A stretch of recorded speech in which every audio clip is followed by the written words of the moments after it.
Alors bonjour à tous. Aujourd'hui nous continuons notre lecture du catéchisme de l'Église catholique au travers du compendium et nous en sommes rendus à la question numéro 310, toujours dans la partie qui concerne le sacrement de pénitence. Et nous allons voir quels sont les effets de ce sacrement. Donc les effets du sacrement de la pénitence sont la réconciliation avec Dieu et donc le pardon des péchés, la réconciliation avec l'Église, donc le retour dans l'état de grâce s'il avait été perdu, la rémission de la peine éternelle méritée à cause des péchés mortels, et celle au moins en partie des peines temporelles et qui sont les conséquences du péché, la paix et la sérénité de la conscience, ainsi que la consolation spirituelle et l'accroissement des forces spirituelles pour le combat chrétien. Donc, pour étayer ces propos, prenons les paragraphes 1468 à 1470 du catéchisme de l'Église. Il dit ceci. Toute l'efficacité de la pénitence consiste à nous rétablir dans la grâce de Dieu et à nous unir à lui dans une souveraine amitié. Le but et l'effet de ce sacrement sont donc la réconciliation avec Dieu.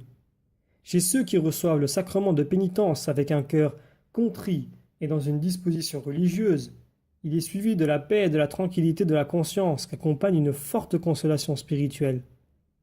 En effet, le sacrement de la réconciliation avec Dieu apporte une véritable résurrection spirituelle, une restitution de la dignité et des biens de la vie des enfants de Dieu, dont le plus précieux est l'amitié de Dieu. Ce sacrement nous réconcilie avec l'Église. Le péché ébrèche ou brise la communion fraternelle. Le sacrement de pénitence la répare ou la restaure. En ce sens, il ne guérit pas seulement celui qui est rétabli dans la communion ecclésiale, il a aussi un effet vivifiant sur la vie de l'Église qui a souffert du péché d'un de ses membres. Rétabli ou affermi dans la communion des saints, le pécheur est fortifié par l'échange des biens spirituels entre tous les membres vivants du corps du Christ, qui sont encore dans l'état de pèlerinage ou qui soient déjà dans la patrie céleste. Il faut rappeler que la réconciliation avec Dieu a comme conséquence, pour ainsi dire, d'autres réconciliations qui porteront remède à d'autres ruptures produites par le péché. Le pénitent pardonné se réconcilie avec lui-même dans la profondeur de son être, où il récupère la propre vérité intérieure. Il se réconcilie avec les frères, que de quelque manière il a offensés et blessés.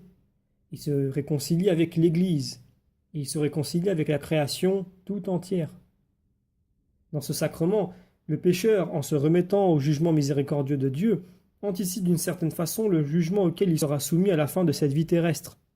Car c'est maintenant, dans cette vie, que nous est offert le choix entre la vie et la mort, et ce n'est que par le chemin de la conversion que nous pouvons entrer dans le royaume d'où exclut le péché grave.